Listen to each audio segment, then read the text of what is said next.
Michelle, welcome to the BBC. Hello. Let me begin with when you were taken. What can you tell us about what actually happened then? Well, I was walking to an appointment for my son, and I didn't know exactly where it was, so I asked for help. And when I did ask for help, the first person didn't know where it was, but the second person that came through the door knew where it was, and it happened to be my friend's father.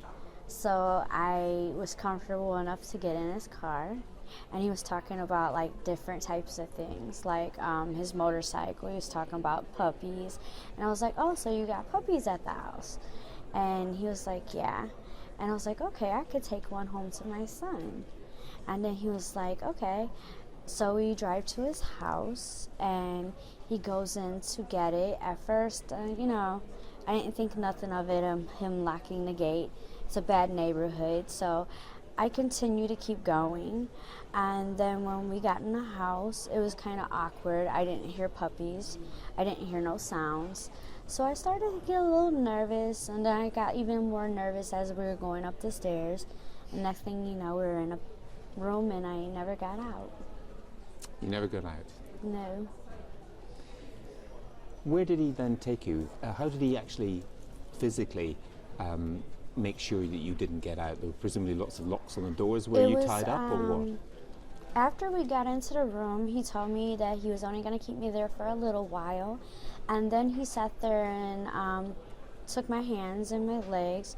That was after I already dropped to the floor of crying and numbness because my whole body just dropped.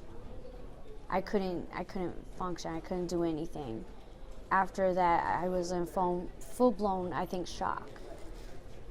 And my body just dropped to the floor crying. Please let me go. I need to get to my son. And that's when he decided to get some extension cord and wrap it around my legs. And he also got duct tape to put around my mouth. What happened over the next few days? What were they like? The next few days were pure torture.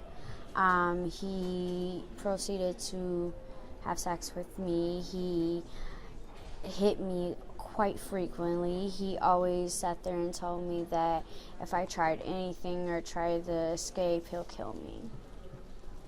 Did you think people were looking for you, that the fact that you had gone would have been noticed? No. I didn't think anybody was looking for me because when I was at home, nobody really looked for me at all. Because there was a point of time when I ran away from my mother, and she didn't look then. And Ariel Castro told you that nobody would ever look for you, nobody cared. Is that right? Yeah, this is the phrase that he used. If I were to kill you today, nobody would look for you tomorrow. And he told you that over and over? Yes. In your heart, did you believe one day you would get out? I believed one day, but I didn't believe it was going to be as soon as possible. I knew it was going to be a long time before I actually got out of there. Things changed when he abducted other women, Gina, for example. Yes. How did things change when they arrived? When they arrived, he was a lot different. He fed the other two girls, and I was the one that didn't get fed. He didn't think that I deserved it. Were you defiant, or was there just no point? I was hard-headed, so yeah, most of the time I did defy what he said and how he said it. Like, I will always sit there and say, well, you can feed the other girls, but you can't feed me? That's not right. And he'll get so angry and so frustrated that he'll end up hitting me. Reading your book and in our conversation, you've never once used his name, have you? Never. You can't bear to say it, or what? It's just a healing mechanism that I used inside the house. Like, he was a nameless face.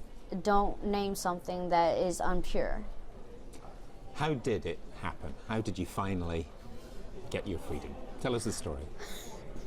It was quite interesting. That day was quite weird.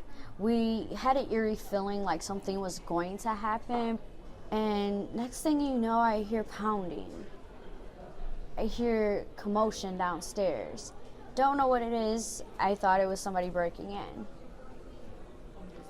And then next thing you know, we hear police. But me being my instincts, you can always think there's anybody can say it. Anybody can say, "Police, police." And so I reach for the door. And as I'm reaching for the door, I have this eerie feeling like, don't open it yet, don't open it yet. You don't know what's behind that door.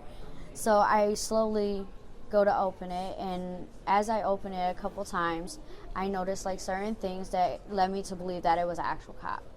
So the last time I opened it, I just ran into the woman's arms and literally choked her and told her not to let me go. Don't let me go. And all that happened because Amanda got out Yes. and alerted the authorities, and they came to the house and got you all out.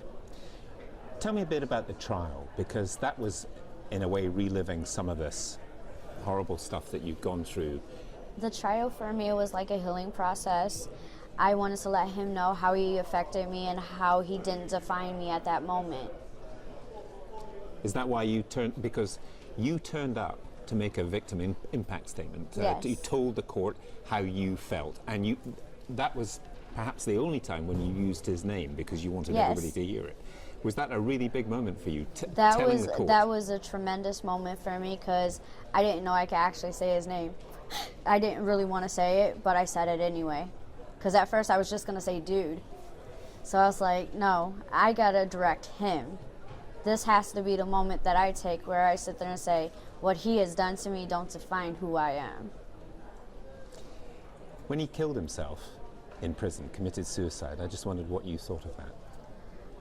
I thought it was a senseless act. I thought it was an act of cowardness. I thought his children didn't deserve what he put them through because they didn't need to be hurt a second time. You know, it's interesting listening to you tell your story and the strength somehow that you found to keep going 4 years in captivity, and he couldn't take days in captivity. Yes, he couldn't take it. Do you ever think of him now?